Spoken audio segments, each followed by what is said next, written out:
¿Qué tal amigos de Radio María? Estamos una vez más aquí con ustedes en este programa, su programa A Jesús por María. Y como siempre, estamos muy contentos, muy felices. Nos sentimos muy dichosos de tener a nuestro querido diácono Orlando Barros para darle continuidad a nuestro programa y al Tratado de la Verdadera Devoción de San Luis María Griñón de Montfort. ¿Cómo está, diácono? Bienvenido a su programa. Gracias, buenas tardes, Maritza. Buenos días y buenas noches para los que nos escuchan y los que nos siguen a través de las plataformas de Radio María y a través de los canales, Diferentes plataformas, sí. de los canales de YouTube, canales de Facebook y además las plataformas que tenemos de Spotify, tenemos Alexa, tenemos Amazon Music, tenemos las apps de Radio María Spanish y Radio María Play. Además de eso, el website www.radiomariasp.org y en las redes sociales como Facebook, Twitter e Instagram nos pueden conseguir como Radio María Spanish. Y pronto, bien pronto vamos a estar en Roku TV. Así que todos estos programas que nosotros grabamos aquí, junto con los programas que también graba la China, Santos en Entrenamiento, todos esos van a estar en la televisión. Así es. Roku TV. Así es que esa es una manera que usted que nos escucha nos puede ayudar dándonos un like, suscribiéndose a nuestros canales y compartiendo con sus familiares, con sus amigos, estos lindos programas en el que estamos aprendiendo tanto, que es lo que le decía anteriormente, diácono.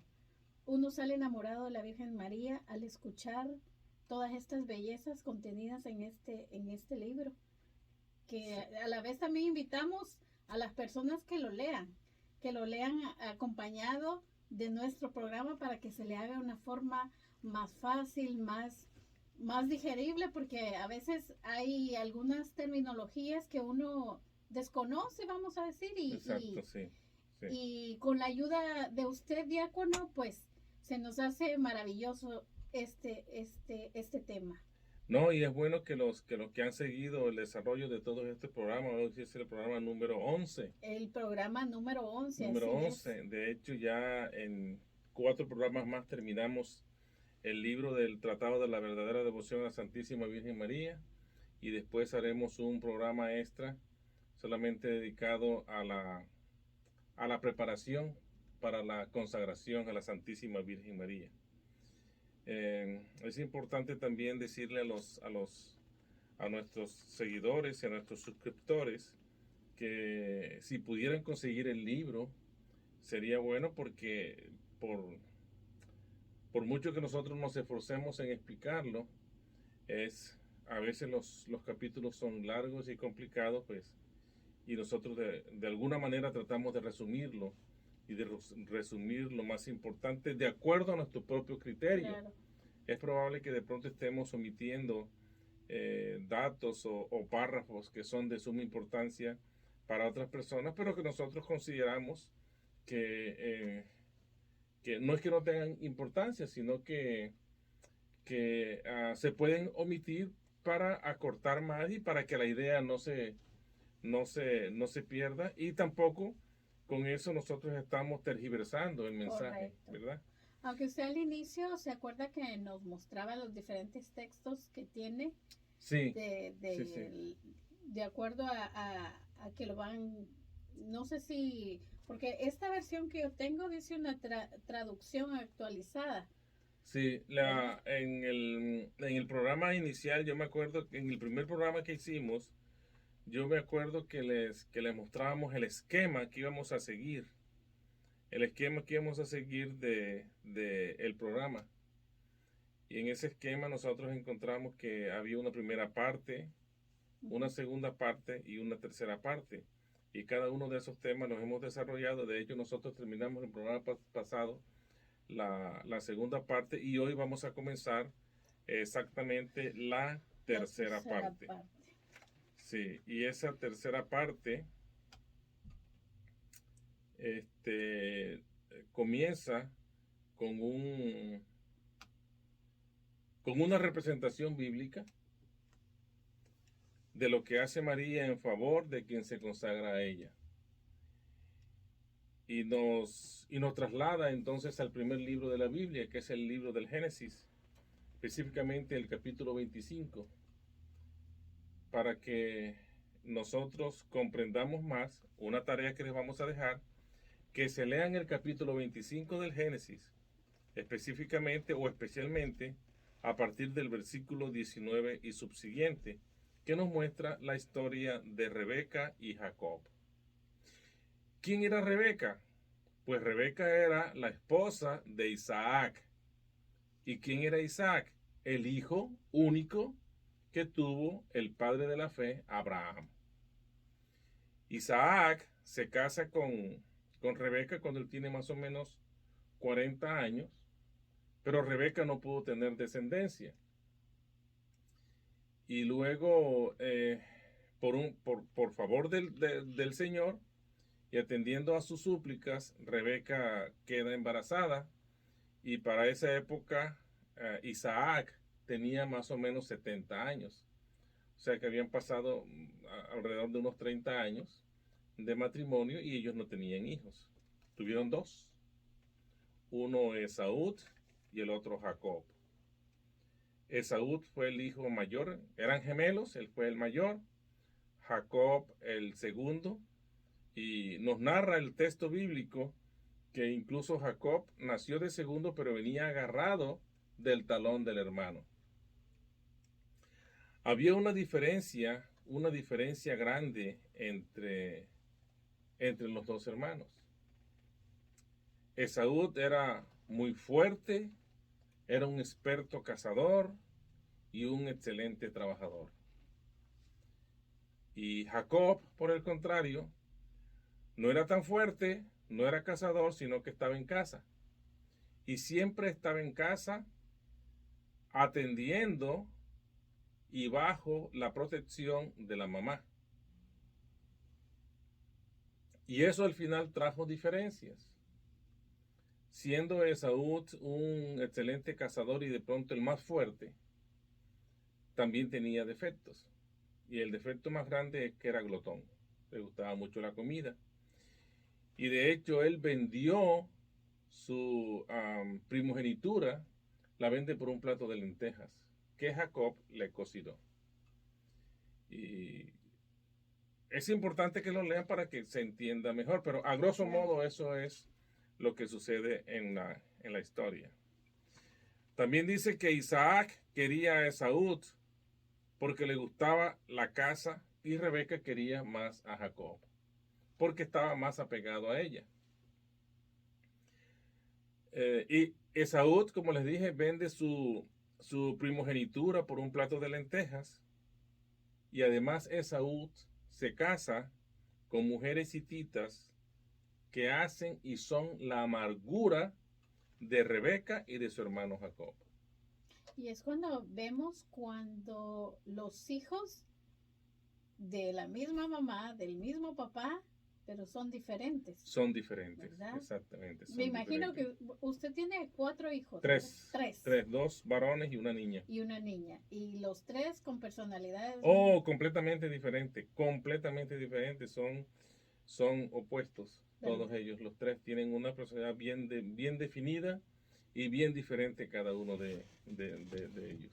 Y se dice muchas veces que a veces hay hijos de que tienen esa afinidad, como usted bien dice, de Jacob con su madre Rebeca.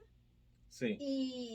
Y es que hay como que una empatía o hay caracteres que pues se pueden juntar, ¿verdad? Y eso pasa muchas veces cuando dice, a veces entre hermanos, es sí. que tu hijo favorito es fulanito. Sí. ¿verdad? O tu hijo, por ejemplo, a mi esposa le dicen que mis hijos son tres, el mayor, el segundo y la niña. Y la niña y el mayor dicen que el hijo favorito de mi esposa es el segundo. Y se lo han dicho varias veces porque es que él tuvo un problema de una artritis reactiva por una infección viral que tomó cuando él estuvo en el ejército y esas cosas y estuvo en cama. Entonces mi esposa es en algunas ocasiones más deferente con él porque es el niño que ella considera en su mente, como mente de mamá, que de pronto es el que necesita más atención o que, ¿verdad? Correcto. Por su condición de salud que tuvo, aunque él ahora está muy bien, se recuperó, tiene una vida completamente normal, tiene su trabajo, su esposa, su hija y tiene una vida completamente normal. Pero eso hizo que hubiese esa conexión. Que hubiese esa conexión. En el caso mío, por ejemplo, nosotros que somos cuatro hermanos, mi hermana mayor sigo yo, está mi segundo hermano, mi hermana mayor, sigo yo, que soy el segundo, está mi hermano que es el tercero y mi hermana menor. Y nosotros cuando nos reunimos los cuatro hermanos juntos, siempre le decimos a mi hermano que él era el hijo preferido de mi mamá. Pero era el hijo preferido de mi mamá porque era el más tremendo. Ajá. Y de pronto era por el que mi mamá más se preocupaba, por el que mi mamá de pronto más rezaba, Claro. porque ¿qué va uno a saber lo que pueda pensar una madre, verdad? Claro. Sí, pero no es que haya una preferencia como tal, Así es. porque todos los hijos se quieren igual, todos los hijos se aman igual, pero es más o menos un ejemplo que nosotros podemos mirar desde el punto de vista humano. Y por eso Rebeca, su afinidad con Jacob, por eso mismo, de que él era más hogareño, más de la casa, más obediente. más obediente. Y complacía a su mamá en todo lo que ella le pedía. Oh, muy bien. Entonces esta figura que nos trae el santo de Montfort, o esta similitud Ajá. entre una historia del libro del Génesis y María y sus hijos, se basa precisamente en eso, en la preferencia que tenía el papá por uno y la mamá tenía preferencia por el otro. Jacob logra suplantar a Esaú en la primogenitura. Recordemos que Esaú ya había vendido ese derecho a ser el primogénito por un plato de lenteja. Pero cuando su padre, Isaac, quedó ciego, entonces él le pidió a Esaú que fuera a cazar y que le preparara un guiso. Rebeca entonces mandó a su hijo, cuando Esaú se fue de casa, mandó a su hijo Jacob que trajera dos cabritos y ella iba a preparar el guiso como le gustaba a su esposo y que entonces le ayudó a vestir incluso con la ropa de su hermano Esaú para que Isaac le diera la bendición y la primogenitura. Esa es más o menos la historia de Rebeca y de Jacob. Ahora, ¿cuál es la explicación que nos da el santo de Montfort? Dice que, según los santos padres y los exégetas, habíamos hablado que los exégetas son los expertos estudiosos en la Biblia. Han llegado a la conclusión de que Jacob es figura de Cristo y de los predestinados, mientras que Esaú es de los réprobos. Y para pensar así, el santo de Montfort nos da entonces unas conclusiones y unas similitudes que hay entre estos dos hermanos con las diferentes características que él les da a los predestinados y a los réprobos. Esaú, figura de los réprobos. Dice entonces, Esaú el primogénito era fuerte y de constitución robusta, gran cazador, diestro y hábil en manejar el arco, las flechas y traer casa abundante. Otra característica, casi nunca estaba en casa. Y confiando solo en su fuerza y destreza, trabajaba siempre fuera de ella. Él confiaba en sí mismo. Entonces ahí podemos ver ya una característica de Esaú, que era orgulloso. Se sentía muy orgulloso de sí mismo, de sus propias capacidades, de su destreza y que él podría hacer lo que quisiera porque era muy capaz. Otra característica, no se preocupaba mucho por agradar a su madre, Rebeca, y no hacía nada para ello. O sea, a él le importaba.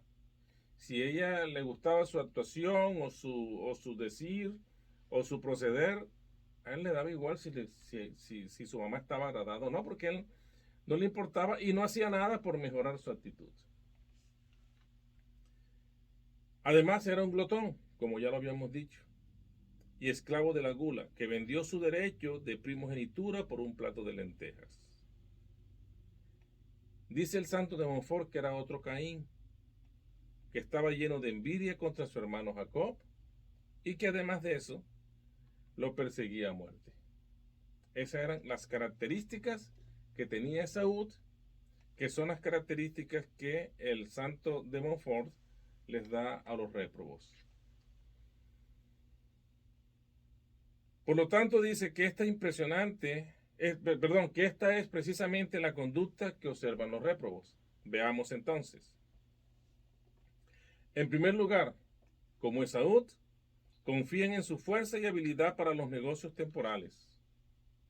Son muy fuertes, hábiles e ingeniosos para las cosas terrestres, pero muy flojos, muy perezosos e ignorantes para las cosas del cielo. O sea, están muy ubicados y muy concentrados y muy enfocados en las cosas terrenales. Pero lo del cielo, no, eso no me interesa. O sea, a mí no me interesa el cielo, me interesa lo que yo tengo ahora, la tierra y lo que yo puedo conseguir. Otra característica, al igual que Esaú, no permanecen nunca o casi nunca en su propia casa, es decir, dentro de sí mismos. No permanecen dentro, o sea, no se interiorizan. Los réprobos no aprecian el retiro, ni las cosas espirituales, ni la devoción interior. Son personas que no les gusta encontrarse con Dios. Interiorizarse es hacer un examen de conciencia. Interiorizarse es retroexaminarse. Evaluarse uno mismo si las cosas que yo estoy haciendo las estoy haciendo bien o si las estoy haciendo de una forma equivocada y qué puedo hacer para corregir eso. Los réprobos nunca piensan eso, porque entre otras cosas su mentalidad dice que ellos nunca se equivocan y que son perfectos en su proceder. No se debe generalizar, pero se me viene a la mente la figura del hombre latinoamericano, que es el que nada más está el fuerte, el que provee, el que anda, porque por lo general vemos en nuestros países que las iglesias hay más mujeres que están más preocupadas por la espiritualidad, de que llevan la fe a su casa y no por el hombre.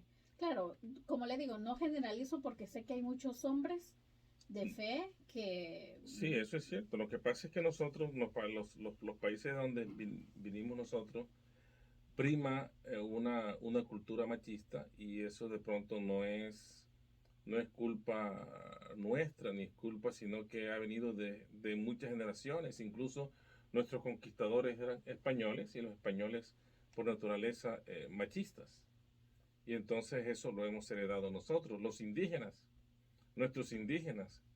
Realmente hay tribus en las que se rigen a través de un matriarcado, pero el indígena varón, el guerrero, el que sostiene la tribu o el que vela por su familia es el que generalmente tiene la última palabra.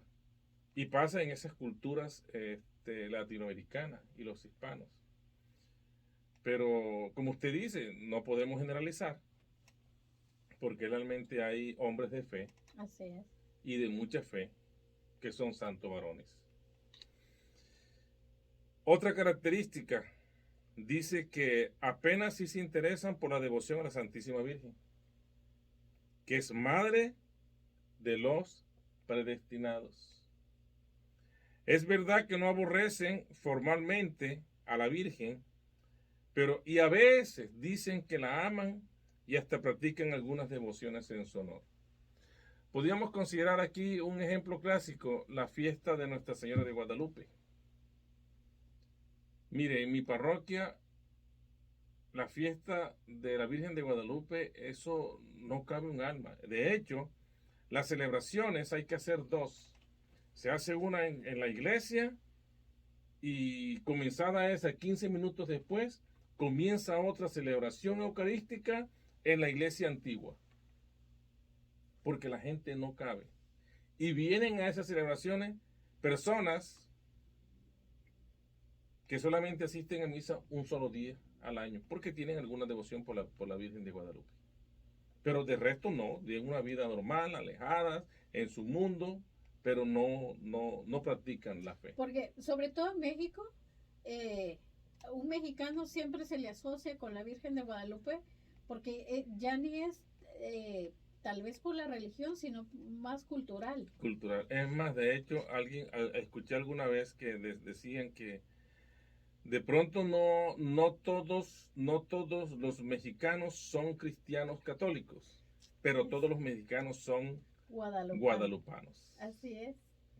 Todos los mexicanos son guadalupanos, exactamente. No, y eso es un ejemplo, ¿no? De tantos. De tantos. Ahora, fíjese usted que yo no tenía devoción por la Virgen de Guadalupe. Y la devoción a la Virgen de Guadalupe yo la descubrí aquí en este país, cuando vine. Porque para mí, equivocadamente, yo pensaba que la Virgen de Guadalupe era de los mexicanos y pertenecía a los mexicanos y nadie más. Pero después entendí que ella sí es la reina de México, pero es emperatriz de las Américas. Así es. Lo que significa que es la emperatriz desde Canadá hasta la Patagonia. Y aprendí algo más de la Virgen de Guadalupe, que la Virgen de Guadalupe es morenita. Y de hecho se conoce como la morenita del Tepeyac. Y el color de piel de la Virgen de Guadalupe era el mismo color de piel de mi madre.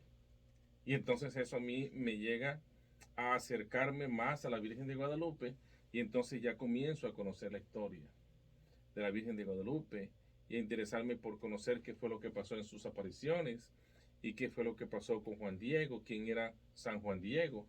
Y no es mucho tiempo que ha pasado cuando se hicieron el análisis de sus ojos, Sí, que científicamente... Esa es una historia hermosísima. Eso es una cosa que uno se queda maravillado de cómo es posible que en sus pupilas esté reflejado la escena que hubo en ese momento, que la pintura como tal, que la misma tela que es el ayate, sí.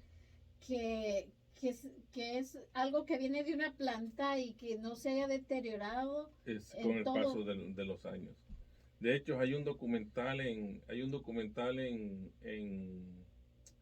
creo que en Discovery Channel, bien profundo sobre eso. Bueno, lo otro es que los réprobos venden su derecho de primogenitura, es decir, los goces del cielo por un plato de lentejas. Es decir, por los placeres de la tierra, olvidándose de la bendición del Padre Celestial. Lo que decíamos al comienzo, a los réprobos no les interesa el cielo. Y ellos el cielo no, el cielo, yo me divierto aquí. Porque en mi tierra dicen, lo bailado y lo gozado no los quita nadie. Y de pronto esa es la imagen que tenemos nosotros de la felicidad, ¿verdad? Que la felicidad tenemos que tenerla aquí, que tenemos que gozarla aquí, que por eso tenemos que divertirnos. Y decimos, no, es que me fui con unos amigos, nos tomamos unos tragos y estuvimos hasta en la mañana, pero una diversión sana. Eso es incongruente. ¿Cómo va a ser una diversión sana cuando en primer lugar está una noche fuera de casa, está tomando licor que atenta contra la salud y no es una diversión sana, porque si usted ve a las personas que están bajo el efecto del alcohol, dan hasta risa por la comicidad que presentan ellos en su personalidad y en sus movimientos. Bueno, por último, los réprobos, perdón, odian y persiguen sin tregua a los predestinados, abierta o solapadamente. Critican, señalan esa señora vecina mía que se la pasa en la iglesia, pero no deja de ser chismosa. O esta esposa que yo tengo, quien la viere en la misa, pero aquí en la casa es un demonio. O el esposo, en vez de venirse aquí a estar con la familia, se va para la iglesia, dice la esposa. Y así, cantidad de ejemplos que podíamos citar nosotros. La figura de los predestinados. La figura de los predestinados, dije. El hijo menor era de constitución débil, o sea, Jacob. Era suave y tranquilo. Permanecía generalmente en casa para granjearse, o sea, para recibir los favores de Rebeca, su madre, a quien amaba tiernamente. Entonces ya estamos viendo en Jacob una personalidad y una aptitud diferente a la de su hermano Esaú. Y podemos decir que es un comportamiento totalmente opuesto. Amaba y honraba a su madre, por eso permanecía en casa con ella. Nunca le alegraba tanto como cuando la veía. Ver a su madre era lo mejor que le podía pasar a Jacob, mientras que a Esaú ni le importaba. Evitaba cuanto pudiera desagradarle y hacía cuanto creía que le complacía. Contrario a su hermano Esaú, que se casó con mujeres hititas para contrariar a su mamá. Estaba sometido en todo a su queridísima madre. La obedecía atentamente en todo, prontamente y sin tardar, amorosamente y sin quejarse. No se quejaba nunca. Hacía las cosas por amor a su mamá y hacía las cosas por agradar a su mamá. A la menor señal de su voluntad, el humilde Jacob corría a realizarla. No importa lo que le pidiera, él lo hacía. Y contento de hacerla. Otra característica, tenía gran confianza Finalmente, imitaba, según sus capacidades, las virtudes de su madre. Imitaba, según sus capacidades, las virtudes de su madre. Entonces tenemos dos figuras representadas en esta lectura del libro del Génesis. Tenemos la figura de Esaú, que representa a los réprobos. Y por el otro lado tenemos la figura de Jacob, que representa a los predestinados. Habíamos dicho unos programas atrás que los predestinados son aquellos que el Señor y la Virgen María escogen y llaman y los predestinan. ¿A qué? Predestinan a la santidad. Y entonces la consagración a María, completa, total, sin restricciones, sin ataduras, nos lleva a nosotros a que esa predestinación que tenemos inicialmente pueda convertirse entonces en una realidad al alcanzar nuestra meta final, que es la santidad de nuestras almas. Entonces veamos la figura de María Santísima. Cuida con solicitud a los que se van, a los que se consagran a ella. Primero, María los ama. Y María los ama mejor que todas las madres. Prodiga a los fieles servidores que se han consagrado a ella conforme al ejemplo de Jacob. Yo le pregunto a usted es mamá. Así es. ¿Cierto? Correcto. ¿Y usted ama a sus hijos con un amor indescriptible, que de pronto usted no puede encontrar las palabras para describir el amor que siente usted por sus hijos. Y le pregunto a usted porque es la mamá que tengo a mi lado, pero igualmente le puedo preguntar a todas las mamás que nos escuchan y que nos ven. Y que seguramente para ellas también es imposible o difícil encontrar las palabras adecuadas para definir el amor que sienten por sus hijos a la perfección. Todo ese amor de todas las madres juntas no es ni siquiera comparable con el amor que tiene la Santísima Virgen María por sus hijos predestinados. Porque de todas maneras, nosotros como humanos, hombres y mujeres, somos imperfectos. Y nuestros sentimientos, nuestras acciones, nuestros procederes son imperfectos. Pero la Santísima Virgen María es la figura humana más perfecta porque no tiene pecado, ¿verdad? Y porque es la llena de gracia. Entonces, el amor de ella es un amor perfecto.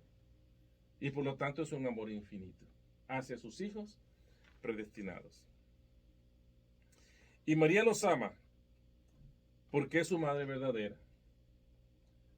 Ella los ama con ternura y con mayor ternura que todas las madres juntas, como lo habíamos dicho.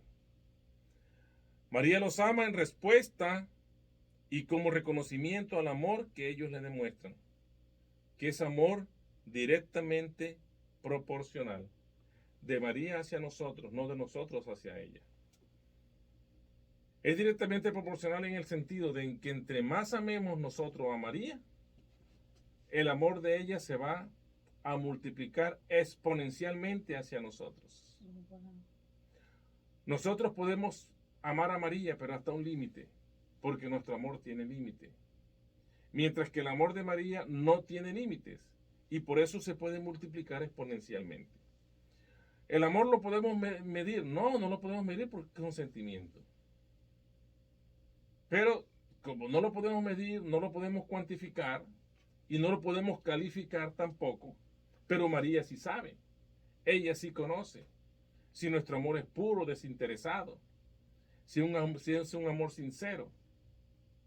Y de acuerdo a esa calidad, el de ella va a ser mucho más grande y multiplicado por las veces que nosotros podamos imaginarnos. O sea que es directamente proporcional en ese sentido. María los ama como predestinados a una especial santidad. Esta es otra también.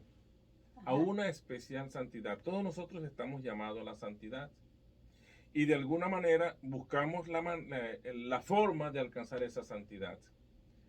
Cuando nosotros somos llamados a la santidad, cuando recibimos el santo bautismo, allí somos llamados a la santidad. Pero María permite que los predestinados, sus hijos predestinados, alcancen esa santidad en una forma más alta, más pura, más excelente, por llamarlo de alguna manera. María los ama porque se han consagrado a ella en cuerpo, alma, bienes materiales y bienes espirituales, que son, entre otras cosas, los cuatro pilares de consagración, de la verdadera consagración a la Santísima Virgen María. Cuerpo, alma, bienes materiales y espirituales. Además los ama no solo con afecto, sino con eficacia, que es un amor eficaz el de María. Con amor efectivo y con amor afectivo también. Como el amor que tenía Rebeca hacia su hijo Jacob, y aún mucho más grande. Porque Rebeca era una mujer humana que con un amor limitado, mientras que el de María es ilimitado. María los ama. Segundo, María los alimenta. Y María los alimenta porque el segundo deber de caridad de la Santísima Virgen ejerce con sus fieles servidores es el de proporcionarles todo lo necesario para el cuerpo y el alma. Veamos, los alimenta con el pan de vida que ella misma ha formado en su vientre. El pan de vida que nosotros recibimos, ¿cuál es? Cristo. Él mismo lo dijo. Ujú. Yo soy el pan de vida. Quien come mi carne y bebe mi sangre tendrá vida eterna y vida en abundancia. Ese es el pan de vida. Ese pan de vida, ¿dónde se formó? En el vientre virginal de María Santísima. Allí se formó, se desarrolló y nació de María. Por lo tanto, María trae el pan de vida, lo trae ella al mundo, al mismo Dios hecho hombre. Entonces, su mismo ADN, su mismo genes. exactamente, sus mismos genes, sus mismos ADN. Dice María que les alimenta, perdón, dice el santo de Montfort, que María les alimenta con el pan de vida que ella misma ha formado.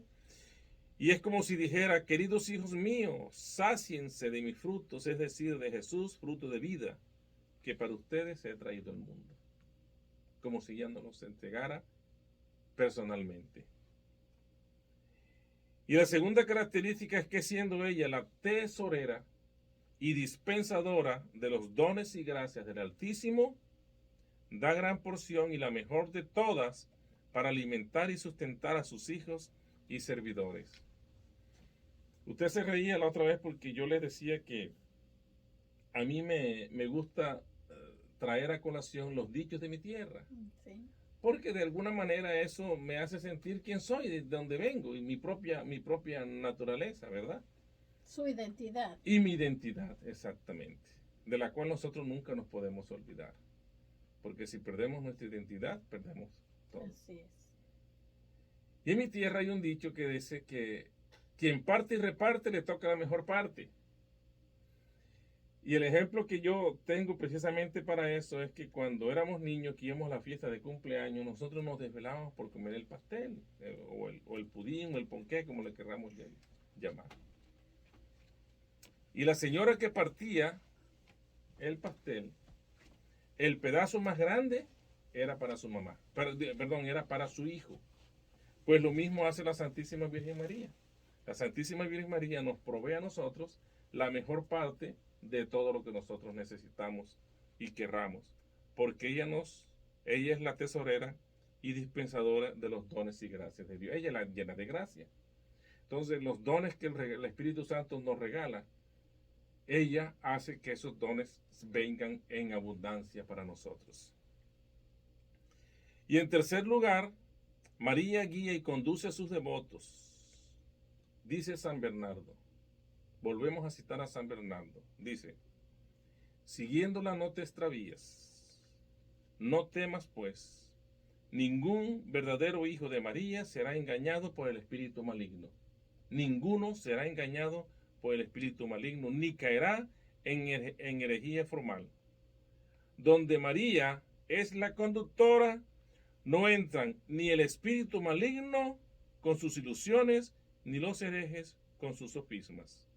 Ella te sostiene, no te caerás. A mí me encanta mucho la imagen de la Inmaculada Concepción. Que la imagen de la Inmaculada Concepción tiene unos simbolismos que en la medida en que uno los va descubriendo, puede ver la misma riqueza de esta imagen. Voy a citar dos de ellos. María está con las manos extendidas, así abiertas. Y está como mirando hacia abajo. Porque ella está esperando a sus hijos que vengan a ella para abrazarlos, para arrullarlos en su regazo, para llenarlos del bálsamo de su perfume de amor. Por eso la Santísima Virgen está así. Segundo, está sobre el mundo, porque ella es la reina del mundo. Y el otro simbolismo es que está pisando la cabeza de la serpiente, que es el mal, el pecado. Por eso algunos exégetas dicen que esa serpiente que representa el mal siempre está a la vera del camino acechando para inocularnos el veneno ponzoñoso del odio, la envidia, el rencor y todas estas cosas. Pero María Santísima siempre está ahí, protegiendo a sus hijos, a sus predestinados, los está protegiendo, y cada vez que esta serpiente asoma la cabeza, ella se la va a pisar. Donde María está, el maligno huye, porque él le tiene miedo. ¿Qué es lo que nos habla en Apocalipsis? Apocalipsis, la el libro del Apocalipsis. El maligno huye, pero como él no puede atacar a la Virgen María, trata siempre de atacar a sus hijos, a los predestinados, a nosotros que somos débiles, que somos fáciles de engañar, que somos fáciles de caer ante la tentación, y que somos tontos, que nos dejamos deslumbrar por las ilusiones del pecado. Y entonces, como unos mansos corderitos, vamos a ir entonces a las manos y a las garras del enemigo espiritual. Pero para eso está María, para defendernos, para protegernos. Nosotros tenemos que caminar por un camino que lleva a la santidad. Ese camino puede ser tortuoso, puede ser escabroso, puede ser lleno de espinas, puede ser lleno de rosas, lo podemos encontrar de diferentes maneras. Es más, muchas veces vamos a tropezar y nos vamos a caer. Pero allí está ella, para guiarnos, para hacernos ese caminar más fácil y sobre todo para darnos la mano y levantarnos cada vez que nosotros nos caemos y volver a empezar. Y esa lucha no es de vez en cuando, es una lucha que se presenta todos los días de nuestra vida. Por lo tanto, es que esta consagración a la Santísima Virgen María tiene que ser total y de todos los días. El cuarto motivo, y nos quedan ya 7 minutos. El cuarto motivo, cuando María defiende y protege a sus devotos. El cuarto servicio que la Santísima Virgen María ofrece a sus hijos y fieles servidores es defenderlos y protegerlos contra sus enemigos. Dice San Luis María Griñón: María, Madre cariñosa de los predestinados, los esconde bajo las alas de su protección, como una gallina esconde y protege a sus polluelos. Dialoga con ellos, desciende hasta ellos, condesciende con todas sus debilidades. Ella sabe que nosotros somos débiles. Y por lo tanto, cuando nosotros caemos, ¿qué hace ella? Nos cae encima. No, al contrario. Nos da la mano, nos levanta, nos cura. Porque ella es condescendiente con nuestra debilidad. Ella conoce nuestra debilidad y por lo tanto está pendiente, incluso de protegernos para que la caída no sea tan dura y el golpe no sea tan doloroso. Dice que los defiende del gavilán y del buitre, como la gallina. Los rodea y acompaña fuerte e irresistiblemente, como un ejército en orden de batalla. Ahí está María. María está lista para defendernos a nosotros del enemigo. Yo no sabía esto, pero en estos días casualmente estaba viendo un video que se coló en mi celular. A veces que usted va a abrir el celular y entonces precisamente entré a YouTube para ver los programas, esto que nosotros emitimos, el último programa, y se me coló un video de esos, que como historia que aparece allí. Y algo que yo no sabía, que las gallinas, cuando tienen a sus polluelos, y que el gavilán, o el halcón, o el águila los ataca, ellos, las gallinas, se enfrentan y derrotan al águila. Oh, wow. Sí. Y no, después, yo no sabía tampoco. Y después vi uno y vi otro y dije, mire, este es un buen ejemplo.